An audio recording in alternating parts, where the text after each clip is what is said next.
Good afternoon, I'm Malcolm Jordan and this is your Midday News Fix for Thursday, the 30th of November.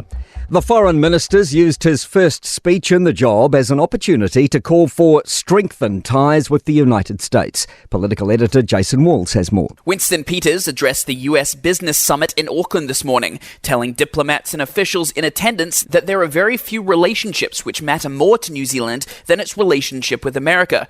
Peters says that the manner in which the US has engaged in our region has been instrumental in the Pacific's success, but he says there is still more to do, calling for a strengthened engagement with the US on strategic and security challenges in the Asia-Pacific region. Labour's unveiled its new lineup in opposition after the new government was sworn in this week. Deputy Leader Carmel Sepuloni has retained social development, Aisha Verrill health and Grant Robertson remains in finance.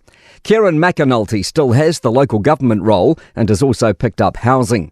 For Foreign Affairs, replacing Nanaia Mahuta, who was voted out at the election, is David Parker. Rachel Brooking has picked up Parker's previous portfolio, Environment.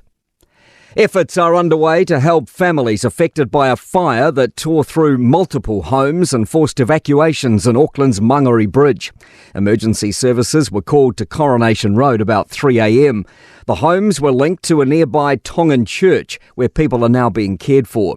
Herald Focus reporter Cherie Kinnear says the church is working on the next steps. They've got them here at the moment and they are able to stay here for another night if need be, but there are plans to try and get them out as quickly as possible and to find some more sort of comfortable, longer-term accommodation. Nearby Mountain View School is closed for the day due to the possible presence of asbestos in the burned buildings. Some council colleagues of Tory whānau say Wellington deserves better. The mayor is under fire amid another report of public intoxication at a city bar. Whānau says she's seeking professional help for a drinking problem and is embarrassed.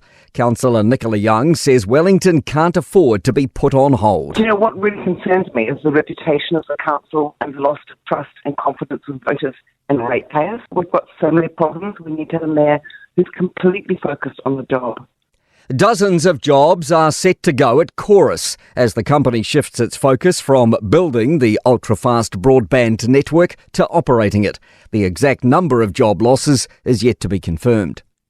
The Reserve Bank Governor says he's getting impatient as the fight against inflation continues. The central bank has kept the official cash rate at 5.5% and signalled there's no room for cuts anytime soon. Orr says inflation is coming down, growth has held up better than expected, and population growth is stronger than anticipated.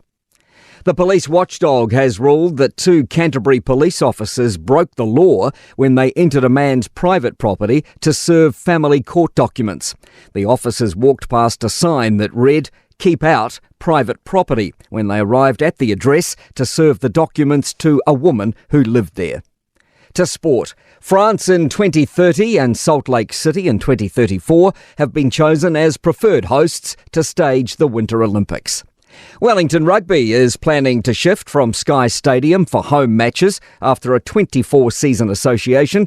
Discussions between the union and the Porirua Council are advanced to hold all Lions and Pride games at Jerry Collins Stadium from next year. I'm Malcolm Jordan. That's your latest news fix. We'll be back with the next update at 5 p.m. from the Newstalk ZB newsroom.